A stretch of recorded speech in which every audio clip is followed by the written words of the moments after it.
Je m'appelle Mason, j'ai 32 ans, et aujourd'hui j'ai découvert que ma propre famille avait commis un grand larcin contre moi. Avant de vous raconter le moment où le visage de mon frère est devenu de la couleur de la cendre froide, faites-moi savoir d'où vous regardez dans les commentaires.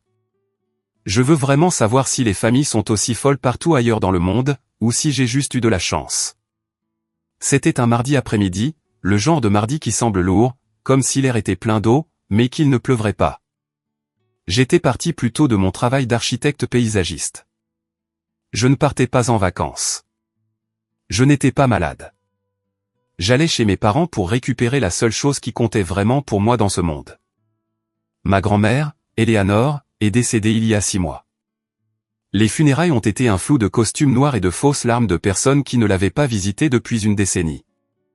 C'est moi qui lui ai tenu la main quand elle a rendu son dernier souffle.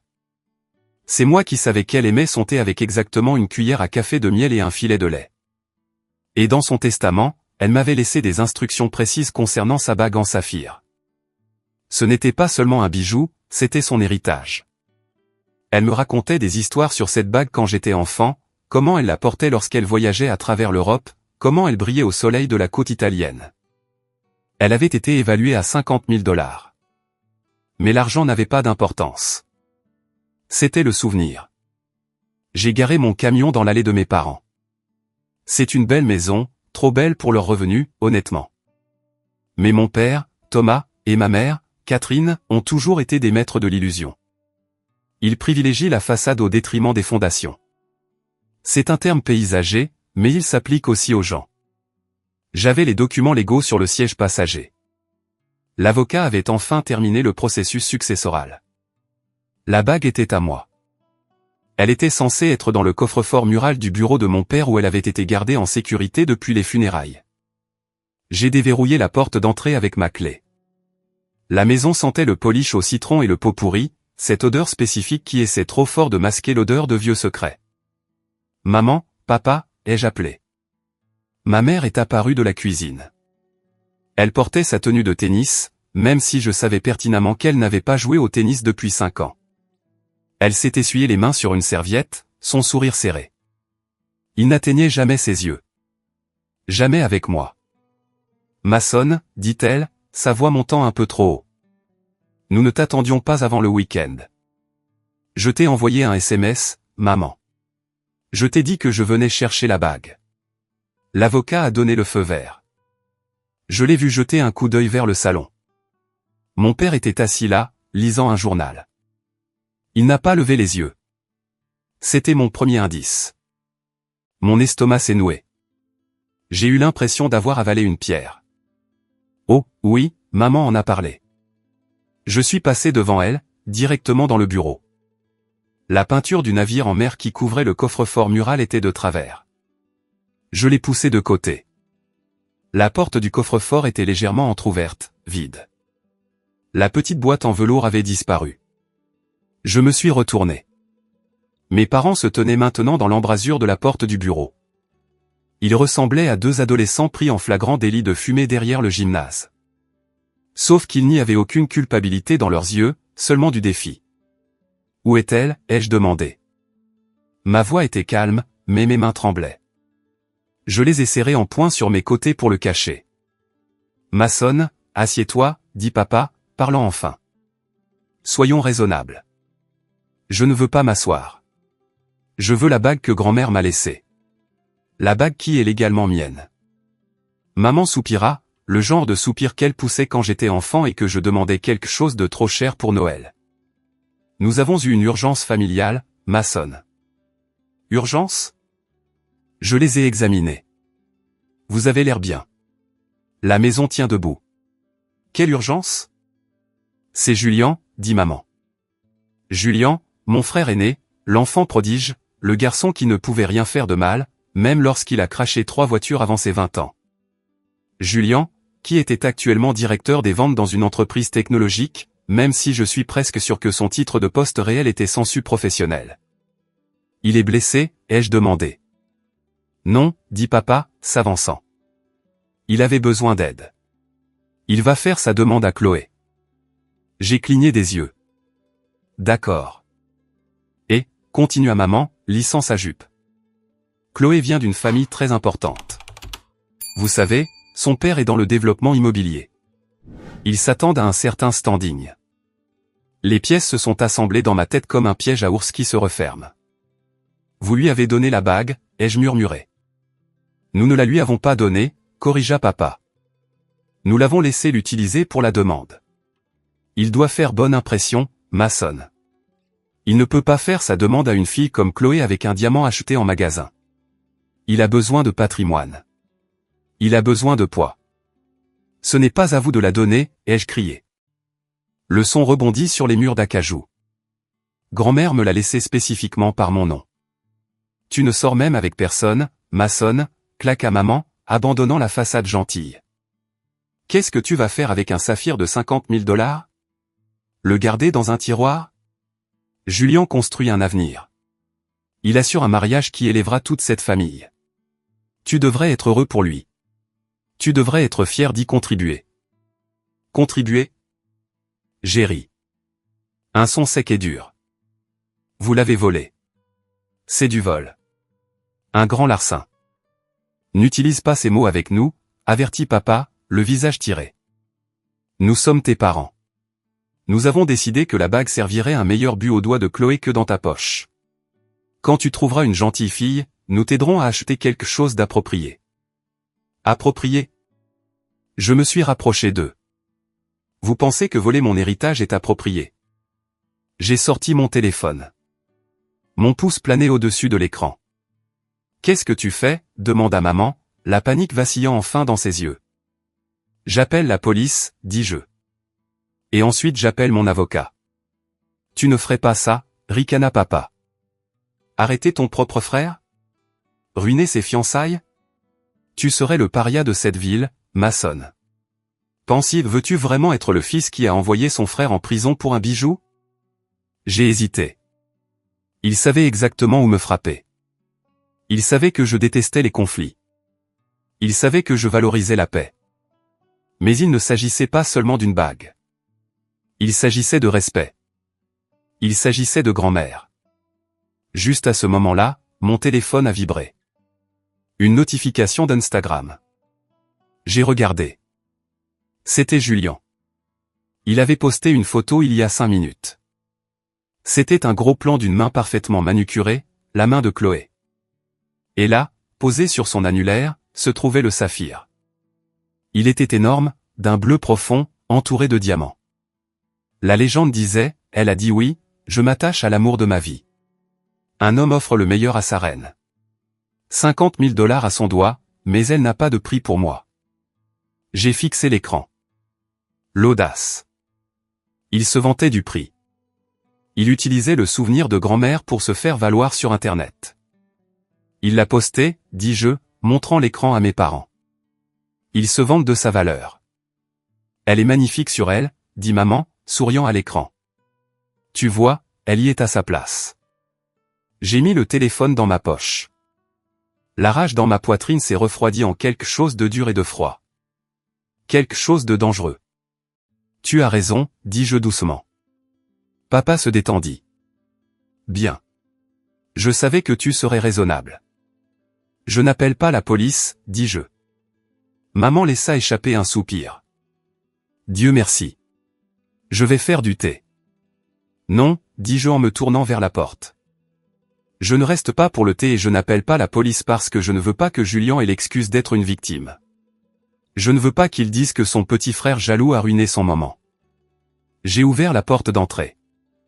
Le soleil brillait dehors, vif et moqueur. Je vais la récupérer, leur ai-je dit. Et quand je le ferai, vous deux allez réaliser exactement ce que vous avez perdu. Vous n'avez pas seulement perdu une bague aujourd'hui. Vous avez perdu un fils. Oh, arrête d'être dramatique, appela maman alors que je marchais vers mon camion. Tu t'en remettras pour Thanksgiving. J'ai claqué la portière du camion. Je n'ai pas démarré le moteur immédiatement. Je suis resté assis là, serrant le volant jusqu'à ce que mes jointures deviennent blanches. J'ai regardé la maison, la pelouse parfaitement entretenue, la peinture fraîche, les mensonges. Ils pensaient que j'étais faible. Ils pensaient que j'étais l'enfant de secours. Celui qui arrangeait les choses. Celui qui s'occupait des aspects désagréables de la vie comme la maladie et la mort pour que Julien puisse briller sous les projecteurs. Il se trompait. J'ai démarré le moteur. Je ne rentrais pas chez moi. J'allais au seul endroit où la vérité existait encore. J'allais voir grand-père Isaac, m'éloignant de la maison de mes parents. La route s'est brouillée. Je ne pleurais pas. J'avais dépassé ça. Je vibrais de colère. Chaque borne kilométrique que je passais me semblait un souvenir que je ne voulais pas revisiter. Vous devez comprendre la dynamique. Dans ma famille, Julien était le soleil et le reste d'entre nous n'étions que des planètes espérant capter un peu de chaleur. Quand Julien a eu 16 ans, il a eu une Mustang neuve. Quand j'ai eu 16 ans, j'ai eu la Mustang.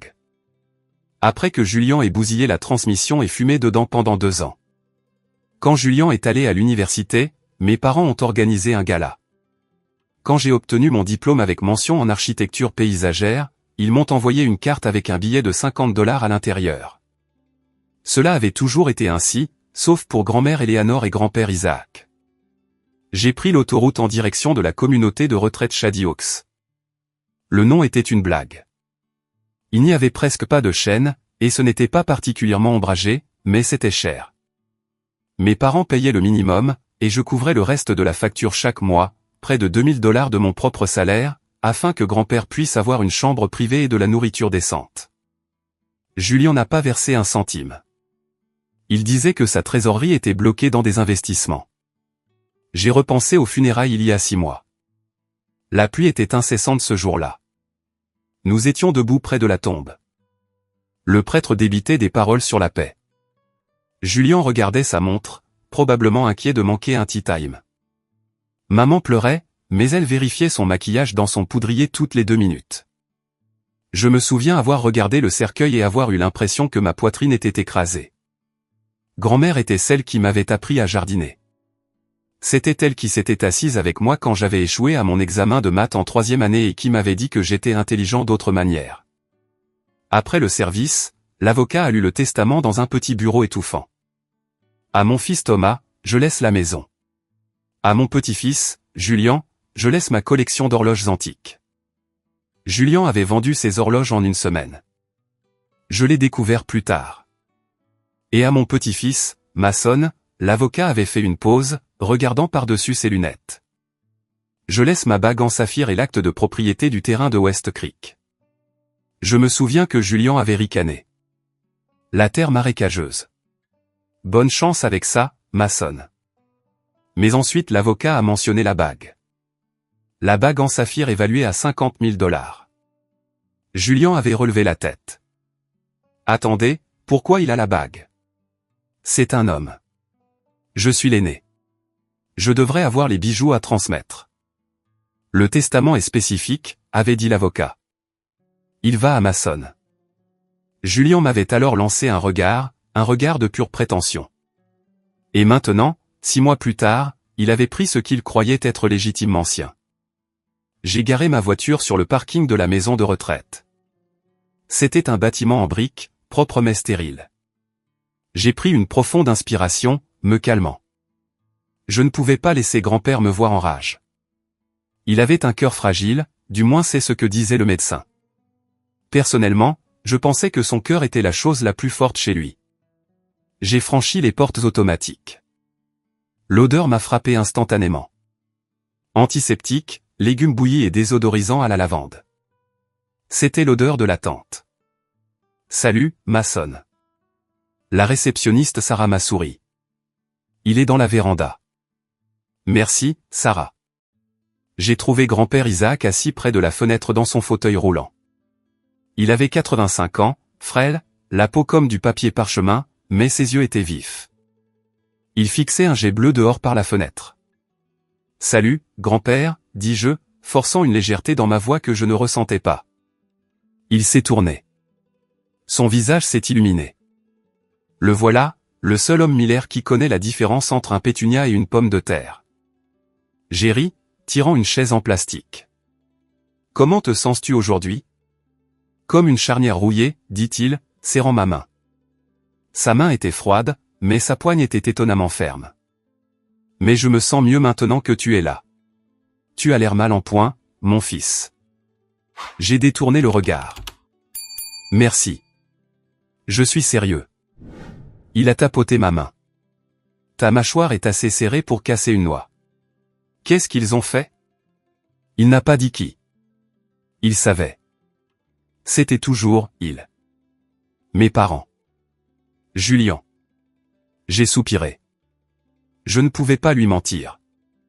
Je suis allé à la maison aujourd'hui pour récupérer la bague. La bague de grand-mère. Le sourire de grand-père s'est estompé. Il s'est penché en arrière dans sa chaise. Et elle avait disparu. Il n'a pas halté. Il n'a pas eu l'air surpris. Il a juste hoché la tête lentement. Julian. Oui, dis-je, l'amertume transparaissant dans ma voix. Il a fait sa demande à Chloé. Il l'a postée sur Instagram. Il s'est vanté du prix. Maman et papa ont dit qu'il en avait besoin pour faire bonne impression. Ils ont dit que je n'en avais pas besoin parce que je ne construisais pas d'avenir. J'ai mis ma tête dans mes mains. Je me sens stupide, grand-père. J'ai l'impression d'avoir laissé tomber grand-mère. Elle voulait que je l'aie. Le silence s'étira longuement. Je m'attendais à ce qu'il soit en colère. Je m'attendais à ce qu'il crie, qu'il exige que j'appelle la police, qu'il convoque son fils et qu'il lui crie dessus. Au lieu de cela, j'ai entendu un son inattendu. Un petit rire. Un rire sec et rauque qui s'est transformé en tout. J'ai levé les yeux. Grand-père Isaac souriait. Pas un sourire joyeux. Un sourire malicieux et complice. Le genre de sourire qu'un joueur de poker a quand il détient 4 as et que son adversaire vient de tout miser. Laisse-le la garder, dit grand-père doucement. Je l'ai fixé. Quoi, grand-père? Cette bague vaut 50 000 $. C'est mon héritage. C'est la seule chose de valeur qu'elle m'ait laissée à part cette terre marécageuse. Maçonne. Grand-père se pencha en avant, sa voix baissant jusqu'à un chuchotement complice. Tu te souviens de 1998? J'avais 4 ans, grand-père. C'est vrai. Eh bien, en 1998, ta grand-mère et moi voulions acheter cette terre à West Creek. Celle dont tu as l'acte de propriété maintenant. Tout le monde disait que nous étions fous. Il disait que c'était inutile. Mais Eleanor, elle avait une vision. Elle savait que la ville s'étendait dans cette direction. D'accord, j'étais confus. Qu'est-ce que cela a à voir avec la bague? Nous n'avions pas l'argent pour la compte, dit grand-père, ses yeux pétillants. Il nous manquait exactement 45 000 $. Mon cœur s'arrêta. Elle l'a vendue, murmurai-je. Elle a vendu la pierre, corrigea grand-père. Elle a retiré ce grand et beau saphir de son certi et l'a vendu à un collectionneur privé à New York. Cela lui a un peu brisé le cœur, mais elle savait qu'investir dans la terre était plus intelligent que de porter une pierre à la main. Mais j'ai vu la bague aux funérailles dans la boîte. Elle avait l'air réelle. Bien sûr, elle avait l'air réelle. Grand-père se frappa le genou, ravi. Eleanor en a fait faire un duplicata. Une pâte de haute qualité, du verre au plomb, maçonne, magnifiquement taillée, parfaitement sertie dans la monture en or original, mais structurellement, c'est fondamentalement un morceau de pare-brise très cher. Ma bouche s'ouvrit, alors la bague que Julian a volée. La bague au doigt de Chloé vaut environ 50 $ en matériaux. Grand-père haleta, essuyant une larme de rire de son œil. Peut-être 100 pour la monture en or. Mais la pierre est fausse, maçonne. C'est un accessoire. Je me suis assis sur la chaise en plastique, mon cerveau essayant de traiter cela. Mon frère, l'homme qui se souciait plus des marques que des êtres humains, venait de faire sa demande à une socialité fortunée avec un morceau de verre. Est-ce que quelqu'un d'autre le sait, ai-je demandé. Personne. Grand-père secoua la tête. Juste moi et Eleanor. Et maintenant toi. Tes parents pensent que c'est la vraie. Ils pensent que cette évaluation de 1990 est toujours valide. Un lent sourire commença à se répandre sur mon visage. La colère qui m'avait consumé quelques instants auparavant s'évapora, remplacée par un sentiment de justice froid et exaltant. Le visage de mon frère a pâli, marmonnai-je, imaginant le moment où il le découvrirait. Exactement, dit grand-père. Maintenant, écoute-moi. Ne dis pas un mot. Pas encore. Quand, ai-je demandé. La fête de fiançailles, dit grand-père. C'est ce samedi, n'est-ce pas? Dans ce restaurant de grillade chic. Oui, le Gilded Fork. Emmène-moi, ordonna grand-père. Fais nettoyer mon costume. Je veux être là. Je veux porter un toast aux heureux mariés. Tu veux leur dire devant tout le monde? Maçonne. L'expression de grand-père devint sérieuse. Ils t'ont volé. Ils ont manqué de respect au souhait d'Éléanore. Ils t'ont traité comme si tu n'avais pas d'importance. Cette fois, ils ont appris que la valeur n'est pas ce qui brille. C'est ce qui est réel. Et cette terre que tu as eue, ce marécage? Oui. Vérifie les mises à jour de zonage pour West Creek. Il fit un clin d'œil. Mais fais-le après la fête. Pour l'instant, concentrons-nous sur le spectacle. J'ai regardé mon grand-père, cet homme frêle en fauteuil roulant qui était soudainement la personne la plus puissante de mon monde. Tu es un génie, grand-père. Je sais, sourit-il. Maintenant, va me chercher un petit pot de crème. Comploter une vengeance me donne faim. Les 3 jours suivants furent une leçon magistrale de maîtrise de soi. Je devais aller travailler, concevoir des jardins pour des clients riches et faire semblant de ne pas détenir un secret nucléaire. J'ai décidé que je devais être absolument sûr. La mémoire de grand-père était bonne, mais à 85 ans, les détails peuvent devenir flous. J'avais besoin de vérification. J'ai appelé mon ami Wyatt. Wyatt et moi étions allés au lycée ensemble. C'était le seul gars que je connaissais qui ne me méprisait pas de conduire un camion déglingué. Maintenant, il était gémologue certifié et possédait une petite mais réputée bijouterie en centre-ville. Salut, Maz. Wyatt m'a salué quand je suis entré dans sa boutique mercredi. Tu cherches quelque chose pour une heureuse élue ou tu te caches juste de ta famille? Je me cache principalement. Je me suis appuyé sur le comptoir. Écoute, j'ai une question hypothétique. Vas-y. Si quelqu'un avait une bague en saphir, une grosse, taille coussin antique, et qu'il voulait savoir si elle était vraie sans l'enlever du doigt, pourrait-il? Wyatt a ri. Pas précisément. Je veux dire, je peux repérer une mauvaise contrefaçon de l'autre bout de la pièce, mais un bon synthétique ou une pâte de haute qualité il faut une loupe. Il faut vérifier l'indice de réfraction. Pourquoi? J'ai hésité. Julian a fait sa demande à Chloé. J'ai vu Wyatt lever les yeux au ciel. Le caillou a 50 000 $. C'est partout sur Facebook. C'est pratiquement une célébrité en soi. Ta grand-mère le lui a-t-elle laissé? Non. Elle me l'a laissé. Ils l'ont prise. Wyatt a arrêté de polir une montre. Mec, c'est nul. Tu veux que je lui casse les rotules? Non. J'ai souri. J'ai entendu une rumeur selon laquelle ce n'est peut-être pas ce qu'il pense que c'est. Grand-père m'a dit quelque chose. Je me suis penché et j'ai chuchoté le secret sur le verre. Wyatt a laissé échapper un sifflement bas. Oh, c'est juteux. C'est délicieux. Mais attends, si Julian la montre partout, ne l'a-t-il pas fait évaluer? Le père de Chloé, c'est Monsieur Robert. C'est un requin. Il ne laisserait pas sa fille épouser un type sans vérifier les actifs. C'était un bon point, un point terrifiant. Si Julian l'avait fait évaluer, le pot au rose serait découvert, il saurait que c'est un faux. Je dois le découvrir, dis-je. J'ai quitté la boutique et me suis dirigé vers le bureau de Julian. Il travaillait dans un bâtiment au mur de verre dans le quartier technologique. J'ai garé mon camion à côté d'une rangée de Tesla et de BMW. Et là, elle était, sa voiture, une Porsche Panamera, noire, élégante, agressive. Elle était neuve. Il venait d'échanger sa Mercedes le mois dernier. Je me suis approché d'elle. Je n'avais pas l'intention de la rayer. Je ne suis pas un sauvage, mais j'ai remarqué quelque chose sur le siège passager. Une pile de papier. J'ai protégé mes yeux et j'ai regardé à travers la vitre. C'était un contrat de location, mais pas seulement un bail. C'était un document de financement à haut risque. J'ai vu le taux d'intérêt encerclé en rouge. 18%. 18%. C'était usurier. C'était le genre de taux que l'on obtient lorsque votre score de crédit est dans les chaussettes.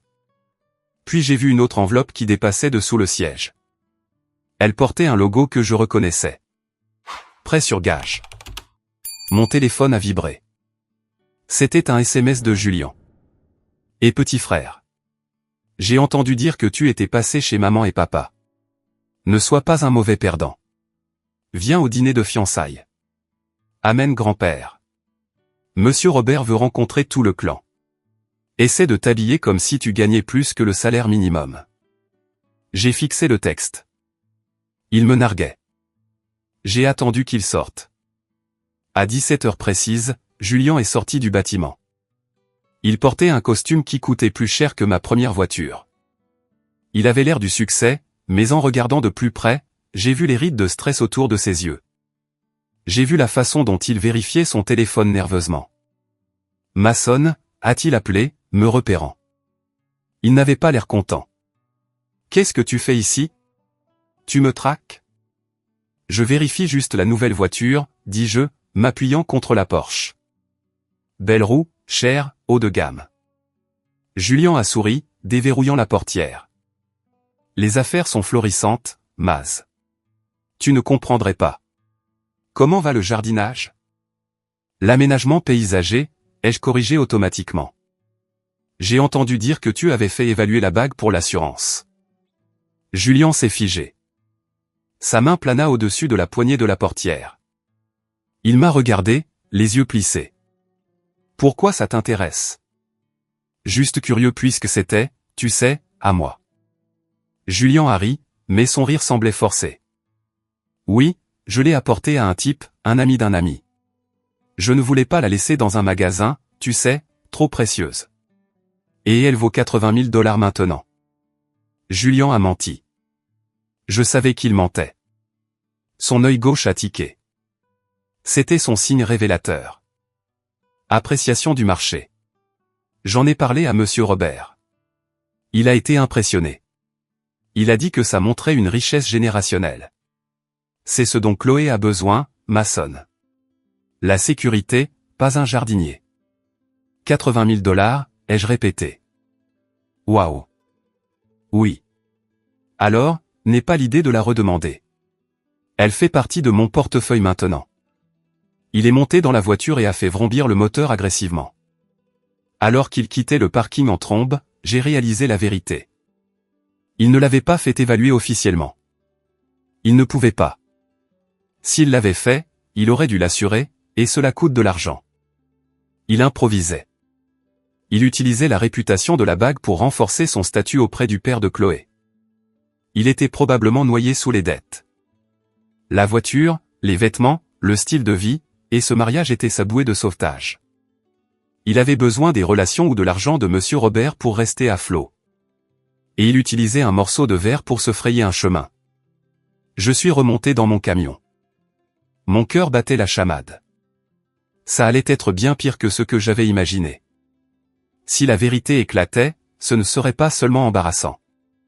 Cela le détruirait financièrement. J'ai pensé à le prévenir. C'était mon frère après tout. Les liens du sang sont plus forts que tout. Puis je me suis souvenu du coffre-fort vide. Je me suis souvenu du sourire narquois. Je me suis souvenu qu'il m'avait traité de mauvais perdant en volant mon héritage. Les liens du sang sont peut-être plus forts que l'eau, mais le sang est aussi plus difficile à nettoyer quand il se répand. Je suis rentré chez moi et j'ai ouvert mon placard. J'ai sorti mon seul bon costume. Il était gris anthracite, simple mais bien coupé. D'accord, grand-père, ai-je murmuré à la pièce vide. Allons à la guerre. Le samedi soir arriva avec le poids d'une tempête imminente. Le ciel était couvert, reflétant l'humeur de mon ventre. J'ai passé 1 heure à aider grand-père Isaac à se préparer. Il a insisté pour porter ses vieilles médailles militaires sur son revers. Est-ce approprié pour une fête de fiançailles, ai-je demandé, ajustant sa cravate. J'ai survécu à une guerre, grogna grand-père. Je peux survivre à un dîner avec ta mère. Nous avons pris mon camion parce que le fauteuil roulant de grand-père ne rentrait pas dans une berline. Le lieu était le Gilded Fork, le restaurant de grillade le plus cher de la ville. Service de voiturier, lustre en cristal, serveurs qui ressemblaient à des mannequins. C'était exactement le genre d'endroit que Julien choisirait pour prouver qu'il appartenait à l'élite. Lorsque nous sommes entrés dans la salle à manger privée, la fête battait déjà son plein. Il y avait une vingtaine de personnes. Mes parents étaient là, tenant des flûtes de champagne, l'air nerveux. Julien était en bout de table, son bras drapé autour de Chloé. Chloé était belle, je dois l'admettre. Blonde, élégante, portant une robe qui coûtait probablement 3000 $. Mais ses yeux étaient froids. Elle scannait la pièce, évaluant tout. Et là, à son doigt, sous les lumières des cristaux, se trouvait la bague. Elle étincelait férocement. Pour un œil non averti, elle était magnifique. Maçonne. Papa. Mon père Thomas s'est précipité. Il semblait soulagé de nous voir. Ou peut-être juste soulagé que nous ne portions pas de jean. Vous êtes là. Bien. Bien. Bonjour, Thomas, dit grand-père, d'une voix calme. Où veux-tu me garer? Ici, juste à côté de moi, dit papa. Il se pencha pour me chuchoter. Tiens-le tranquille, maçonne. Monsieur Robert est très particulier. J'ai regardé de l'autre côté de la table. Monsieur Robert, le père de Chloé, était un homme qui semblait sculpté dans le granit. Il sirotait du scotch et écoutait Julien parler. Donc, le marché est volatile, disait Julien en faisant de grands gestes.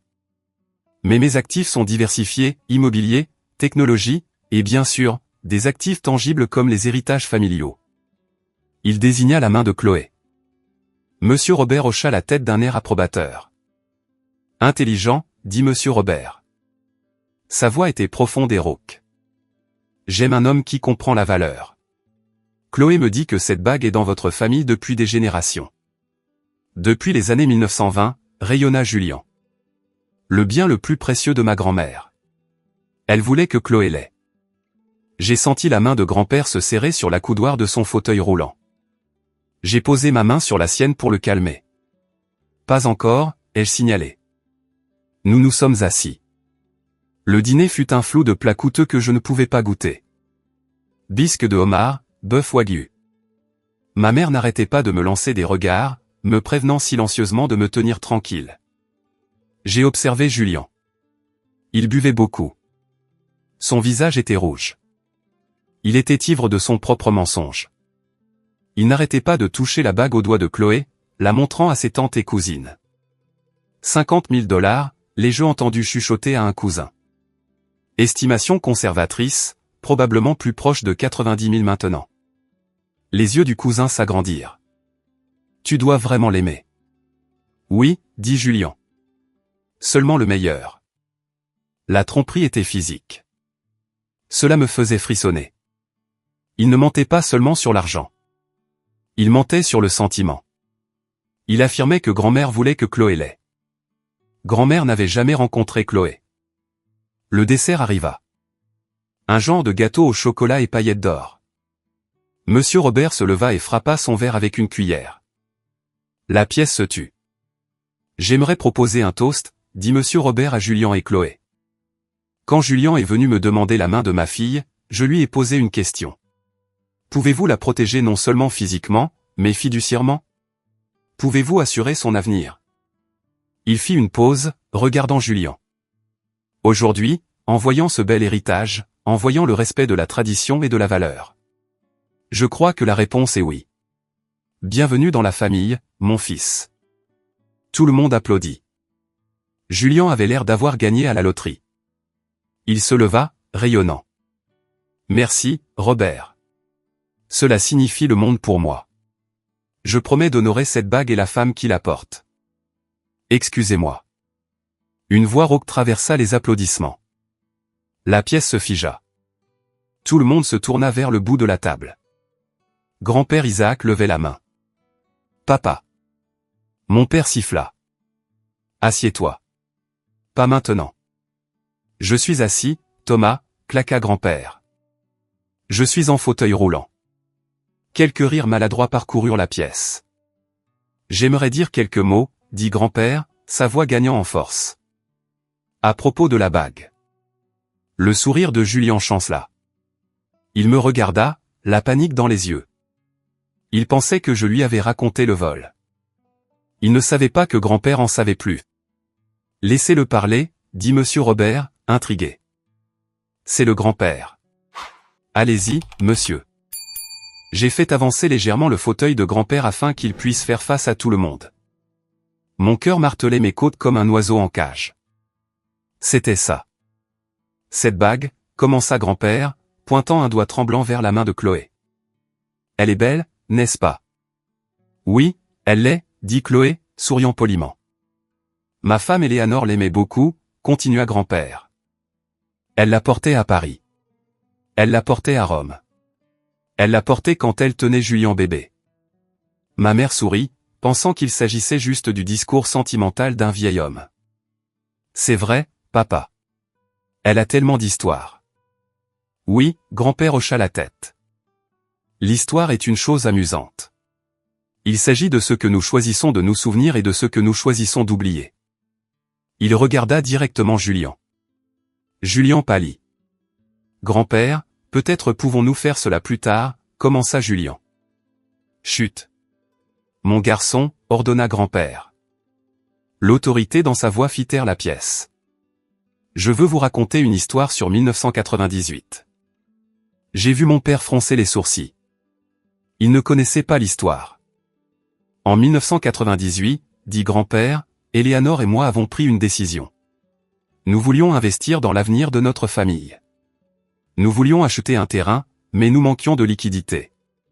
Alors, Éléanore a fait quelque chose de courageux. Il fit une pause pour les faits. Le silence dans la pièce était lourd, suffocant. Elle a apporté cette bague à un bijoutier à New York, dit grand-père doucement. Et elle a vendu le saphir. Le silence qui suivit les mots de grand-père n'était pas seulement calme. C'était un vide. Il aspirait l'air de la pièce. Excusez-moi, demanda Chloé, sa voix tremblante. Elle l'a vendu? Julien était figé. Il ressemblait à une statue d'un homme sur le point de s'effondrer. Elle a vendu la pierre, répéta grand-père, sa voix claire et retentissante. Pour 45 000 $. Nous avons utilisé l'argent pour acheter la propriété de West Creek. Mais, maman se leva, sa serviette serrée dans sa main. Papa, tu dois être confus. La bague est juste là. Regarde-la. Elle est bleue. Elle brille. Elle brille parce que c'est de l'excellent artisanat, dit grand-père, un sourire triste sur son visage. Éléanore a fait remplacer la pierre par une pâte de haute qualité. Le verre au plomb est un très joli bijou fantaisie qui vaut environ, je dirais 50 $, peut-être 75 $ avec l'inflation. Boum, l'impact. J'ai observé monsieur Robert. Son visage est passé de la confusion à la réalisation, puis à une fureur absolue en l'espace de 3 secondes. Il tourna lentement la tête vers Julien. Le visage de Julien n'était plus pâle. Il était gris. Cendreux. Il avait l'air de vouloir vomir sur la nappe. Est-ce vrai? Demanda monsieur Robert. Sa voix était calme. Dangereusement calme. Bégaya Julien. Je ne savais pas. Je le jure. Maman. Papa, dites-lui qu'elle est assurée. Elle est évaluée. Tu l'as fait évaluer? Aboya monsieur Robert. Montre-moi les papiers tout de suite. Elle est au bureau. Je veux dire, mon ami l'a fait. Julien se noyait. Il se débattait. Tu as dit qu'elle valait 80 000 $, chuchota Chloé, fixant la bague à son doigt comme si c'était une araignée venimeuse. Tu as dit à mes amis que c'était une pièce de musée. C'en est une. La désespoir de Julien était pathétique. Grand-père est sénile. Il ne sait pas de quoi il parle. Regarde-la, Chloé. Elle est vraie. Je ne suis pas sénile, dit grand-père, sortant un morceau de papier plié de sa poche de veste. J'ai l'acte de vente de 1998 et le reçu pour le remplacement du verre. Maçonne, donne ceci à monsieur Robert. J'ai pris le papier jauni de la main de grand-père. J'ai contourné la table. Mes jambes semblaient lourdes, mais ma tête était claire. J'ai tendu le papier à monsieur Robert. Monsieur Robert a mis ses lunettes de lecture. Il a parcouru le document. Vendu un saphir taille coussin de 4 carats remplacé par un simulacre de verre synthétique. Il lut à voix haute. Il laissa tomber le papier sur la table. Il regarda Julien avec un air de pur dégoût. Vous avez menti, dit monsieur Robert. Vous vous êtes tenu dans ma maison, avez bu mon scotch et m'avez menti en face à propos de vos actifs. Robert, s'il vous plaît. Mon père essaya d'intervenir. Nous ne savions pas. Nous pensions que c'était réel. Julien ne voulait pas, vous lui avez donné une fausse bague. Monsieur Robert se tourna vers mon père. Quel genre de famille êtes-vous? Des fraudeurs. Le reste de votre portefeuille est-il faux aussi, Julien? Cette voiture est-elle à vous? Ce travail est-il à vous? Les questions frappaient Julien comme des coups physiques. Je l'aime, murmura Julien. C'était la seule vérité qui lui restait, mais c'était trop peu, trop tard. Chloé se leva. Elle pleurait, mais c'était des larmes de colère. Elle lutta avec la bague. Elle était serrée à son doigt. Elle la tira, se faisant mal jusqu'à ce qu'elle saute, retombant avec un cliquetis sur l'assiette en porcelaine. Clinc. Ça sonnait comme du verre bon marché. Parce que c'en était. Dehors, siffla Chloé. Chloé. Bébé, attends. J'ai dit dehors, cria-t-elle. Prends ta bague en verre et va-t'en. Tu m'as embarrassé. Tu m'as humilié devant tout le monde. Julien, dit monsieur Robert, se levant de toute sa taille. Je pense que vous devriez partir avant que j'appelle la sécurité. Et ne contactez plus jamais ma fille. Si je découvre que vous avez utilisé mon nom comme levier pour des prêts, je vous enterrerai légalement. Julien regarda autour de la pièce. Ses amis, sa famille, les serveurs. Tout le monde le fixait. L'enfant prodige avait perdu son éclat. Il n'était qu'un type en costume de location avec une fausse bague. Il me regarda. Ses yeux étaient pleins de haine. Tu savais, articula-t-il. Je ne dis rien. Je me tenais juste à côté de grand-père, la main sur son épaule. Julien attrapa la bague de l'assiette et sortit de la pièce en trombe.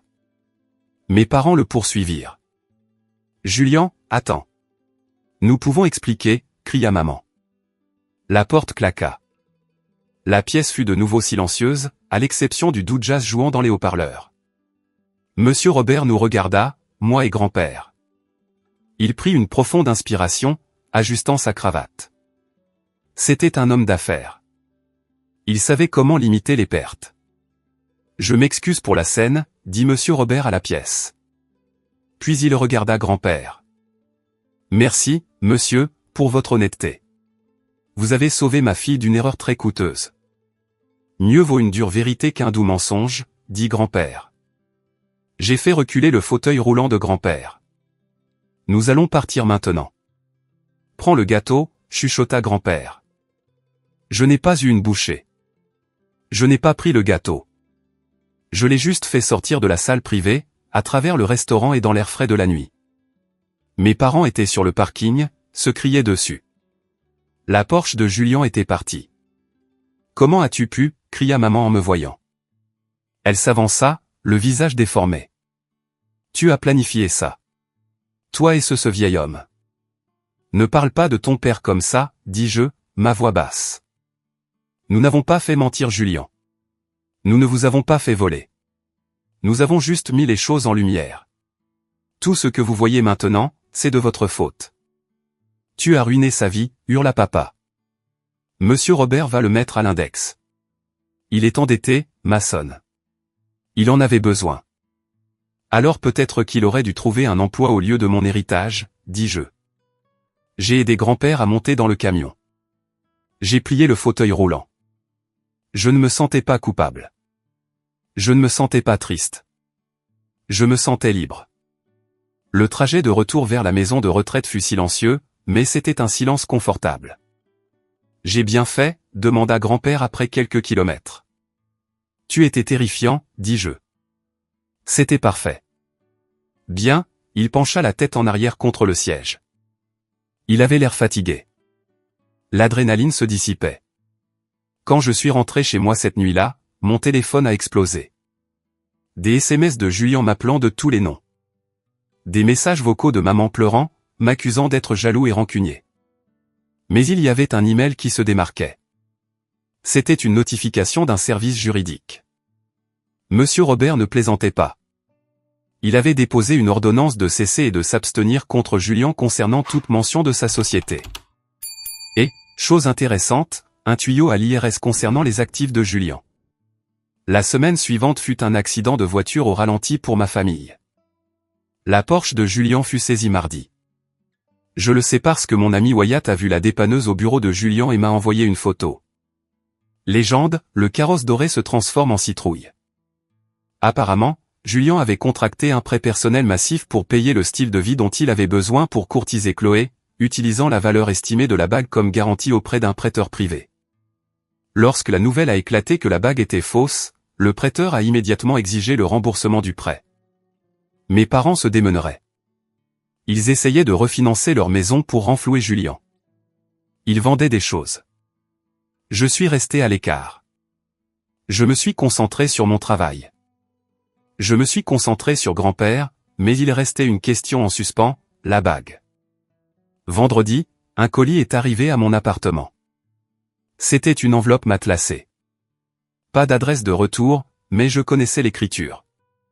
C'était l'écriture irrégulière de Julien. Je l'ai ouverte. À l'intérieur se trouvait la boîte en velours. J'ai ouvert la boîte. Le saphir en verre me fixait. Il était plus terne maintenant, dépouillé de son mythe. Il y avait une note. Prends ta merde. J'espère que tu t'étouffes avec. J'ai sorti la bague. Je l'ai tenue à la lumière. Ce n'était pas de la merde. C'était la bague que grand-mère portait. C'était la bague avec laquelle elle avait touché mon visage. C'était la bague qu'elle tordait nerveusement en regardant Jeopardy. Je l'ai mise sur une chaîne et l'ai accrochée à mon cou, la glissant sous ma chemise. Quelques jours plus tard, je suis allé rendre visite à grand-père à nouveau. Il était assis dans le jardin. « Tu l'as récupérée ?» demanda-t-il. « Oui. » J'ai sorti la chaîne pour lui montrer. « Bien », il hocha la tête. Maintenant, à propos de cette terre à West Creek. Le marécage ? Ce n'est plus un marécage, Mason, sourit grand-père. J'ai demandé à Andrew, mon avocat, d'y jeter un coup d'œil. La ville vient d'approuver un nouveau plan de zonage. Ils construisent un centre commercial et un parc. Ce marécage est en plein milieu de la route d'accès. Je l'ai fixé. Qu'est-ce que ça veut dire ? Cela signifie, dit grand-père, que les promoteurs essaient de contacter le propriétaire depuis des mois. Depuis que l'acte de propriété t'a été transféré, les offres devraient arriver. Combien ? La dernière offre que j'ai entendue pour le lot voisin. Grand-père fit une pause. 2 millions. Je me suis étouffé avec ma propre salive. 2 millions, à peu de choses près, dit grand-père. Eleanor savait. Elle disait toujours, la terre est la seule chose dont on ne fabrique pas plus. Je suis resté assis là, le poids de la bague en verre contre ma poitrine, réalisant que si mon frère s'était battu pour le faux clinquant, grand-mère m'avait laissé la réalité boueuse, désordonnée, incroyablement précieuse. Et maman et papa, ai-je demandé. Ils savent ? Ils pensent que c'est un marécage. Grand-père haussa les épaules. Gardons ça comme ça pendant un certain temps. Laissons-les se concentrer sur les frais de justice de Julien. J'ai ri. C'était un vrai rire, profond et sonore. Mes parents avaient volé une bague à $50 et perdu un fils valant plusieurs millions de dollars. Ils avaient misé sur le mauvais cheval, la mauvaise valeur, la mauvaise vie. Tu sais ce que je vais faire, dis-je. Acheter une Porsche, taquina grand-père. Non, dis-je, je vais construire ce parc. Je vais concevoir l'aménagement paysager de ce centre commercial moi-même. Je vais nommer le jardin d'après grand-mère. Elle aimerait ça, dit grand-père doucement. Elle aimerait beaucoup ça. J'ai regardé le ciel. Il était bleu. Un bleu saphir profond et clair.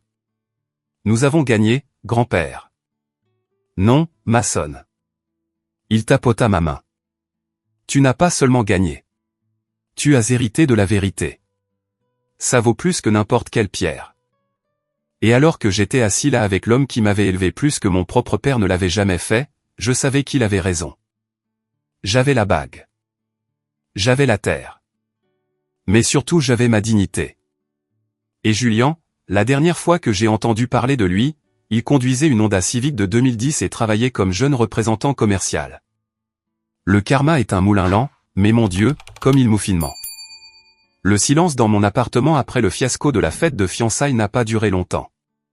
C'était le calme avant une tempête, et je savais que les vents changeaient de direction. Pour la première fois de ma vie, la tempête ne me frappait pas. Elle arrachait le toit de la maison de mes parents et je regardais depuis la sécurité de ma propre intégrité. 3 jours après que Julien a rendu la bague, ce morceau de verre qui avait brisé sa vie, mon téléphone a sonné. C'était ma mère. J'ai regardé l'écran, hésitant à répondre. Je savais exactement ce que serait la conversation. Ce serait un voyage de culpabilité enveloppé de manipulation, servi avec une touche d'hystérie. J'ai décroché. Allô, maman. Maçonne. Sa voix était tendue. Essoufflée. Nous devons parler. Tu dois venir. Je suis occupé, maman. Le travail. C'est à propos de Julien, claqua-t-elle, perdant sa fragile contenance. Il est mal en point, maçonne. Monsieur Robert ne l'a pas seulement chassé du dîner. Il a retiré son influence. Julien a perdu son plus gros client ce matin. Les rumeurs se répandent. Les gens disent qu'il est un fraudeur. Il a menti sur ses actifs pour s'assurer un mariage et des prêts, dis-je calmement. C'est de la fraude, maman. Il a fait une erreur, cria-t-elle. Il essayait de construire une vie.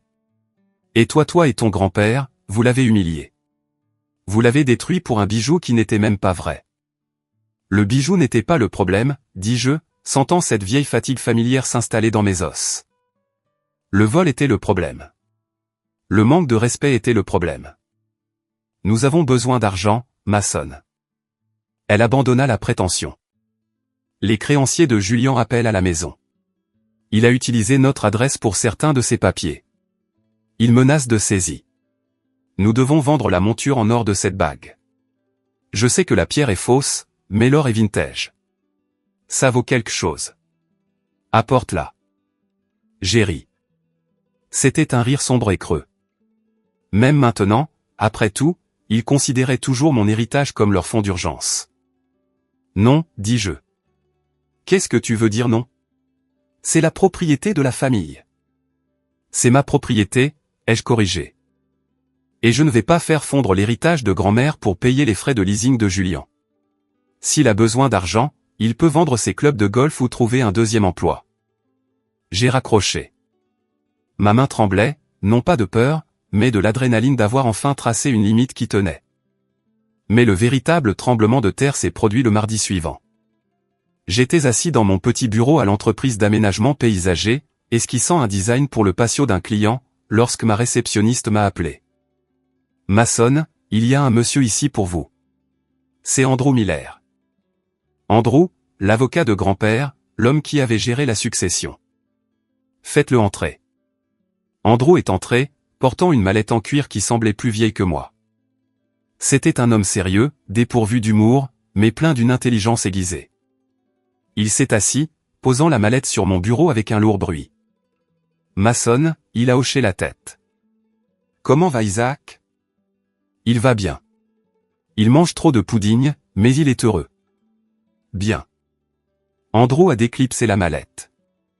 Nous devons discuter de la propriété de West Creek. L'acte de propriété a été officiellement transféré à votre nom ce matin. Le greffier du comté a pris son temps, n'est-ce pas? Le marécage. J'ai souri. Grand-père m'a dit de vérifier le zonage. Andrew n'a pas souri. Il a sorti une épaisse pile de documents. Ce n'est plus un marécage, maçonne, et ça ne l'a pas été depuis longtemps. La ville de West Creek planifie une expansion commerciale depuis 5 ans. Votre grand-mère était au courant de la proposition initiale à la fin des années 90. C'est pourquoi elle l'a achetée. Elle jouait le long terme. Il a fait glisser une carte sur le bureau. C'était une carte de zonage. Ma parcelle de terrain, environ 4 acres de broussailles et d'herbes marécageuses, était délimitée en rouge vif. Mais ce qui a attiré mon attention, c'était ce qui l'entourait. C'est la nouvelle sortie d'autoroute. Andrew a montré une ligne noire épaisse. Et c'est le parc technologique et le centre commercial de luxe proposé. Ma terre était en plein milieu de la route d'accès. C'était la clé de voûte. Sans ma terre, la sortie d'autoroute ne pouvait pas se connecter au centre commercial. Ils ne peuvent pas construire autour, ai-je demandé. Pas sans dépenser des millions en ponts et en redirection de drainage, dit Andrew. Vous tenez là tout, Mason. Les promoteurs essaient de contacter la succession depuis 6 mois, mais en raison du blocage successoral, nous ne pouvions pas négocier. Maintenant, nous le pouvons. Il a sorti une lettre sur du papier épais. Ceci est arrivé hier. C'est une offre d'ouverture du Horizon Développement Group. J'ai pris la lettre. Mes yeux ont parcouru le jargon juridique jusqu'à ce que j'atteigne le chiffre en bas. 2 400 000 $.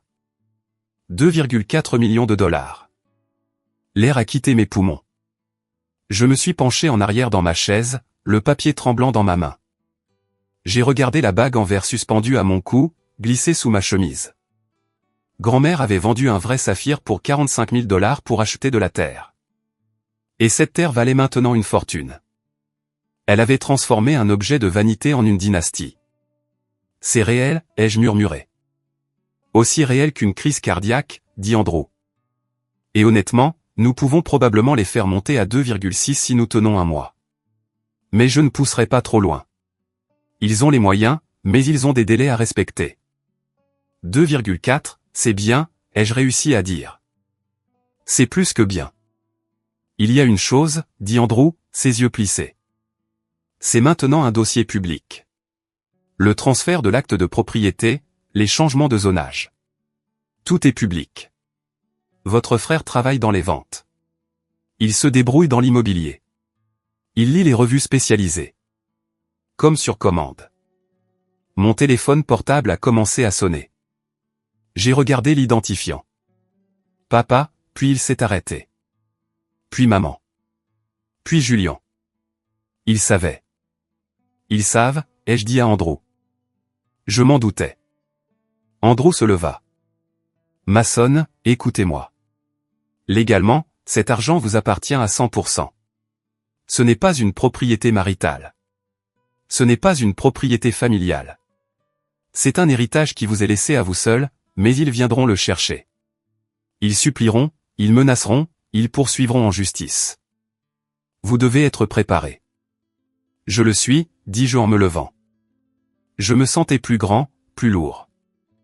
Qu'ils viennent. Je n'ai pas eu à attendre longtemps. Ce soir-là, je suis allé à la maison de retraite pour en parler à grand-père. Nous avons célébré avec du cidre de pomme pétillant. Il a ri jusqu'à en halter quand je lui ai donné le chiffre. 2 millions. Il gloussa. Oh Éléanore, quelle femme brillante. J'espère que tu regardes ça. Quand j'ai quitté la maison de retraite, je les ai trouvés qui m'attendaient. Mes parents et Julien se tenaient près de mon camion sur le parking. C'était comme une embuscade. Julien avait l'air terrible, mal rasé, portant un jogging, les yeux injectés de sang. Mes parents semblaient vieillis, leur visage tiré par l'anxiété et l'avidité. Mason, commença papa en s'avançant. Il tenta de poser une main sur mon épaule. Je reculai. Non, dis-je. Nous avons entendu, dit Julien, sa voix rauque. À propos du terrain, l'affaire West Creek. Les nouvelles voyagent vite, dis-je, déverrouillant mon camion. Nous devons parler de la répartition, dit papa, s'éclaircissant la gorge. Évidemment, grand-mère avait l'intention que ce terrain profite à toute la famille. Elle n'aurait pas pu savoir qu'il vaudrait autant. Si elle l'avait su, elle l'aurait partagé. Elle savait exactement ce qu'elle faisait, dis-je. Grand-père m'a dit qu'elle l'avait acheté comme un investissement et qu'elle l'avait laissé à la seule personne qui lui rendait visite, à la seule personne qui tondait sa pelouse, à la seule personne qui ne lui volait pas. Je n'ai pas volé, hurla Julien. C'était un malentendu. Et maintenant, Mason, regarde-moi. Je suis ruiné. Je n'ai rien. Chloé est partie. Mon travail est parti. Ils vont me ruiner. Tu as 2 millions de dollars qui arrivent. 2 millions? Tu ne peux pas simplement garder ça. Nous sommes frères.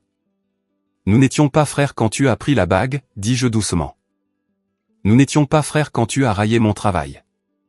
Nous n'étions pas frères quand tu as laissé maman et papa me traiter comme laide pendant que tu jouais le prince.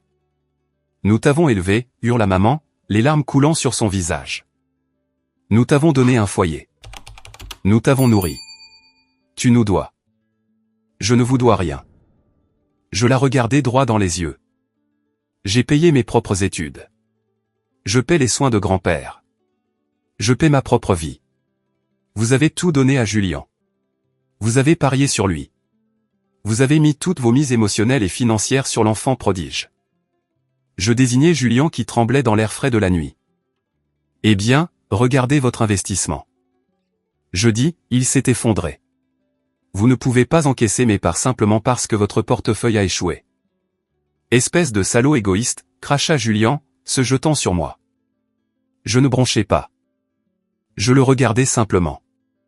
Il s'arrêta à quelques centimètres de mon visage, ses mains tremblantes. Il était faible. Il avait toujours été faible. Soutenu par nos parents complices. Je vais vendre le terrain, dis-je, ma voix résonnant dans le parking vide. Et savez-vous ce que je vais faire avec l'argent? Ils attendaient, l'espoir vacillant dans leurs yeux. Peut-être pensaient-ils que je dirais que je leur achèterais une maison ou que je paierais les dettes de Julien. Je vais construire un parc, dis-je. Un jardin public gratuit pour tous. Je vais utiliser mon diplôme, celui dont vous vous êtes moqué, pour concevoir quelque chose de beau. Et je vais l'appeler le jardin commémoratif Eleanor Miller. Tu le gaspilles, hurla papa. Tu le jettes en l'air pour des fleurs. Ce n'est pas un gaspillage.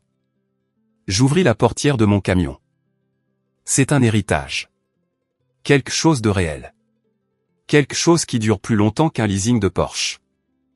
Je montai et démarrai le moteur. Maçonne. Maman frappa à la fenêtre. Maçonne, s'il te plaît. Juste un prêt. 10 000 $ juste pour aider avec les avocats. Je la regardai à travers la vitre. Je vis le désespoir, mais je vis aussi la manipulation. Si je leur donnais 10 $, ils reviendraient pour 20. Si je leur donnais 10 000 $, ils voudraient 100 000. J'ai enclenché la marche arrière. Alors que je m'éloignais, je les ai observés dans le rétroviseur. 3 silhouettes debout sous le lampadaire vacillant, rapetissant de plus en plus jusqu'à n'être que des ombres dans l'obscurité. J'ai touché la bague sous ma chemise. Elle était chaude contre ma peau. Au revoir, ai-je murmuré. Cette nuit-là, j'ai signé les papiers avec Horizon Développement Group, mais j'ai ajouté une clause. Ils pouvaient avoir la façade commerciale, mais les 3 acres bordant le ruisseau restaient avec moi. J'allais construire ce parc, et j'allais construire ma vie selon mes propres termes. 2 ans plus tard, le soleil matinal frappait les feuilles des érables japonais que j'avais plantés, les transformant en un cramoisi brillant et translucide. Je me tenais sur le chemin de pierre, une tasse de café à la main, respirant l'odeur de la terre humide et du jasmin en fleurs. C'était terminé. Le jardin commémoratif Eleanor Miller était ouvert au public. Ce n'était pas un parc immense, mais c'était un joyau. Il avait des sentiers sinueux, un bassin à carpe koi, des bancs dédiés à l'histoire locale, et une aire de jeu pour enfants construite en bois naturel, pas en plastique. Je me suis dirigé vers le centre du jardin. Là, sur un piédestal de granit, se trouvait une statue de bronze d'une femme assise sur un banc lisant un livre. C'était grand-mère. J'avais engagé un artiste local pour la sculpter à partir d'anciennes photos. Autour du cou de la statue, j'avais incorporé un petit détail, une bague sculptée dans le bronze. C'était subtil, mais je savais qu'elle était là. Salut, patron. Je me suis retourné. C'était Wyatt. Il portait un gilet haute visibilité. Il n'était plus seulement mon ami bijoutier. Il était mon chef de projet. J'avais utilisé l'argent de l'héritage pour créer ma propre entreprise, Legacy Landscape, et Wyatt, cherchant à changer de la routine du commerce de détail, était venu pour s'occuper des opérations. Salut, Wyatt, comment se porte le système d'irrigation dans le cadran est? Parfait, sourit Wyatt. La pression est stable. Au fait, nous avons eu une autre demande. La ville veut que nous redessinions la place du centre-ville. C'est le 3e contrat ce mois-ci, maçonne. Nous allons devoir embaucher plus d'équipes. Bon problème à avoir. J'ai souri. Ma vie avait changé d'une manière que je n'aurais jamais imaginée. Je n'étais pas seulement riche. J'étais respecté. Mon travail parlait de lui-même. J'avais des clients qui attendaient 6 mois juste pour une consultation. Je conduisais maintenant un beau camion, un neuf, fiable, payé en espèces. Mais je vivais toujours simplement. J'avais acheté une maison près du jardin, un endroit avec de grandes fenêtres et beaucoup de lumière. Et grand-père Isaac. Il n'a pas pu assister à l'ouverture. Il est décédé il y a 6 mois paisiblement dans son sommeil, mais il a vécu assez longtemps pour voir les plans. Il a vécu assez longtemps pour voir la première pelle toucher la terre. J'ai payé une infirmière privée pour sa dernière année. Je l'ai fait déménager de Shady Oaks dans une suite de luxe d'où il avait une vue sur la rivière. Chaque dimanche, nous mangions des petits pots de crème et regardions le football. Il est mort en sachant qu'il avait gagné. Il est mort en sachant que j'étais en sécurité. Dans son testament, il m'a laissé tout ce qui lui restait. Ses médailles, sa montre et une lettre. La lettre est encadrée dans mon bureau. Elle dit, les valeurs sont comme des racines. On ne les voit pas, mais ce sont les seules choses qui vous maintiennent debout quand le vent souffle. Je suis fier de toi, jardinier.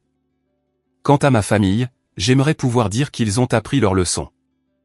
J'aimerais pouvoir dire qu'ils se sont excusés et que nous nous sommes réconciliés. Mais la vie n'est pas un film Hallmark. Julien a déclaré faillite. La honte de la fausse bague et l'enquête pour fraude financière menée par l'IRS l'ont brisé. Il a perdu son emploi, son condo et sa réputation. Il est retourné vivre chez maman et papa. La dernière fois que j'ai entendu parler de lui, il travaillait dans une agence de location de voitures près de l'aéroport. Je l'ai vu une fois de loin alors que je prenais l'avion pour une conférence sur l'aménagement paysager. Il avait l'air plus vieux. Il avait l'air fatigué. Il essuyait le tableau de bord d'une berline, portant un polo bon marché. Je ne l'ai pas approché. Il n'y avait plus rien à dire. Mes parents ont dû réduire la taille de leur maison. Ils ont vendu la grande maison, celle avec la façade, et ont emménagé dans une maison de ville de 2 chambres de l'autre côté de la ville. Ils étaient amers. J'ai entendu dire par le bouche à oreille qu'ils racontaient à qui voulait l'entendre que leur fils ingrat avait volé leur héritage et les avait abandonnés. Ils ont essayé de me poursuivre en justice, bien sûr. Peu après l'affaire du terrain, ils ont trouvé un avocat assez désespéré pour prendre l'affaire. Ils ont prétendu une influence indue sur grand-mère, mais Andrew les a anéantis devant le tribunal. Il a produit des décennies de dossiers médicaux prouvant la lucidité d'esprit de grand-mère, et il a produit le registre des visiteurs de sa maison. Mason Miller, 452 visites. Thomas et Catherine Miller, 12 visites. Julien Miller, 3 visites. Le juge a rejeté l'affaire en 20 minutes et leur a ordonné de payer mes frais de justice. Ce fut le coup de grâce financier. Je me suis dirigé vers le banc à côté de la statue de grand-mère. Une jeune femme était assise là, lisant un livre pendant que son bambin poursuivait un papillon près des fleurs. « C'est magnifique ici, dit-elle, levant les yeux vers moi. Mon fils adore les fleurs. Merci d'avoir construit cela. De rien, dis-je. Ma grand-mère aurait adoré le voir courir. Je me suis assis à l'autre bout du banc. J'ai fouillé dans ma chemise et j'ai sorti la bague, le saphir en verre.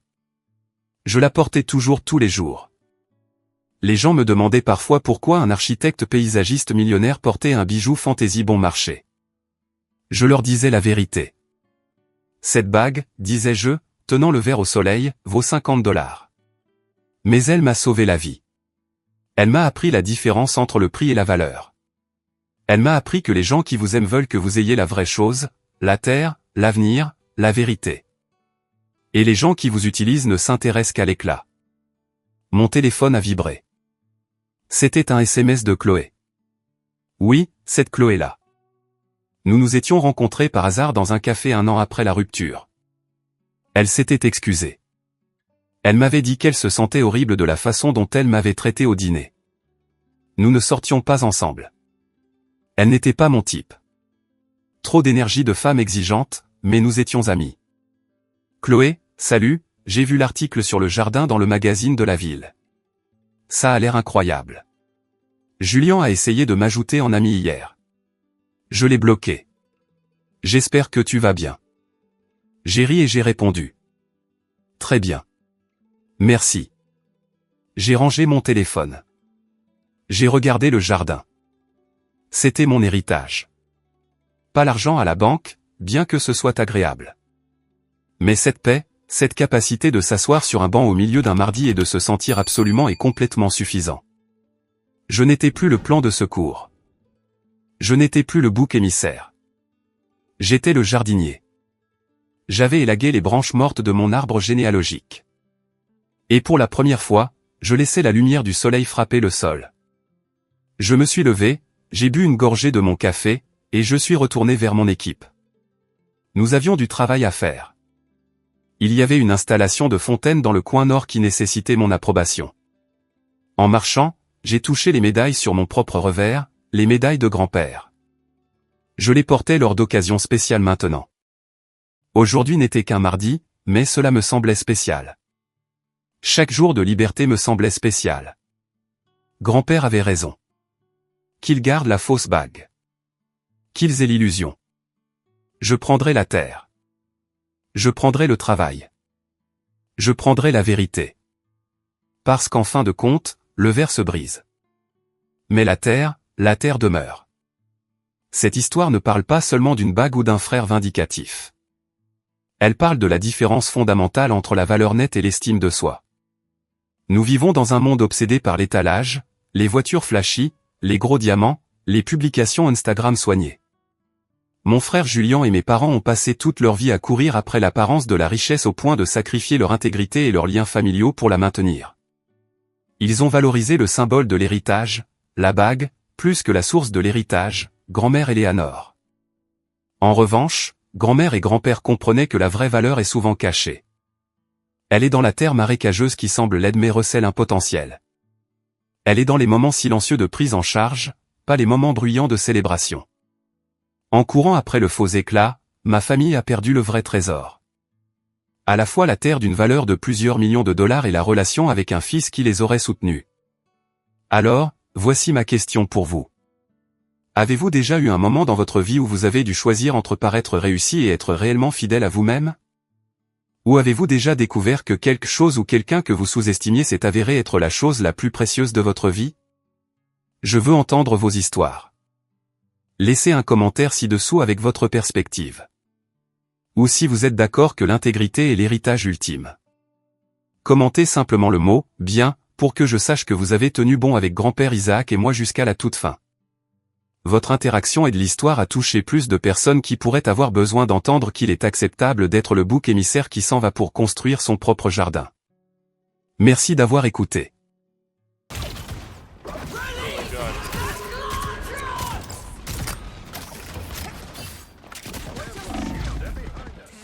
Fucking bitch.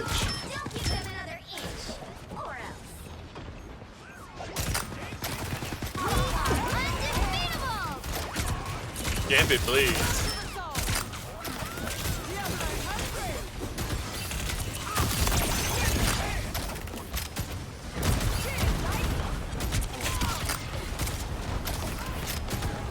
That put me to sleep.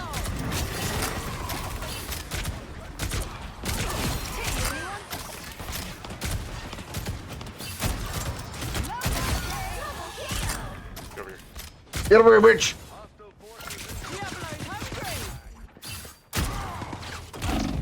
Stop them in their tracks.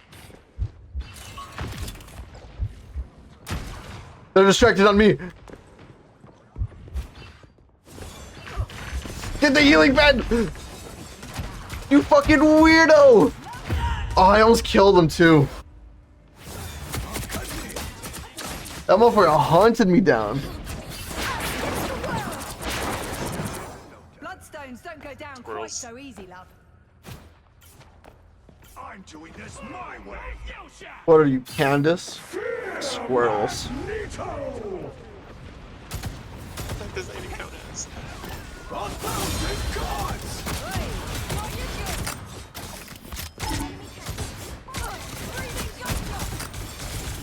Fucking die!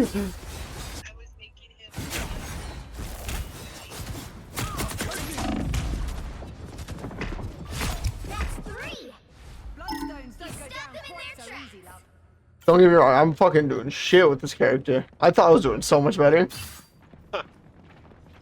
I'm getting like I've more never even final touched kills. That character. All I know is that they're overpowered. Not as overpowered as they used to. You can definitely tell. Their ult is so dumb. They're old. They nerfed it like to the ground. Oh. Like you can still fucking die to it. It's just you have to know what you're doing. Oh my goodness, speaking of dying, me. Judge, jury, executioner!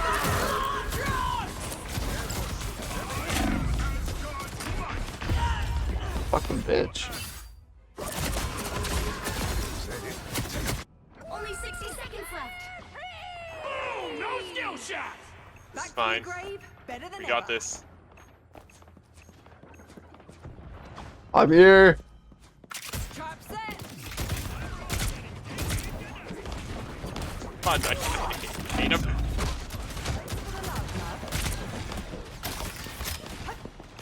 How did you put me to sleep?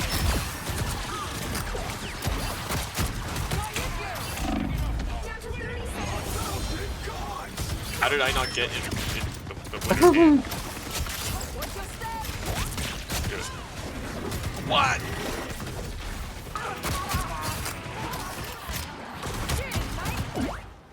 The deadbeat, bruh. You make quite the hunting party. Final 10 seconds. He stopped them in their tracks. The carry is here. Trap set. The carry. Oh, they made it in. Oh, I see. Mess him up. Mess him up. Don't get back up. Low back kick. This looks so weird. You're so weird. I don't know what you just said. But, You're bald. no. You can't be saying that. It's racially motivated. You are. Wait, why are you bald? Supporting someone. Oh. Oh. Yeah. So feel bad. Feel bad. You're still bald. Oh man.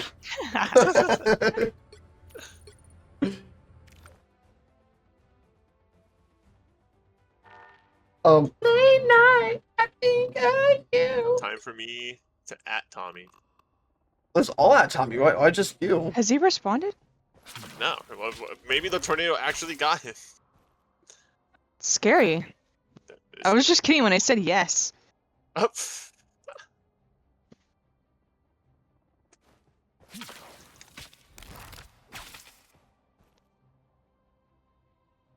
Motherfucker's just laying on the ground. He's like, bro, why am I getting so many notifications? he's all in like his bunker. Ba-ding, ba-ding, ba-ding.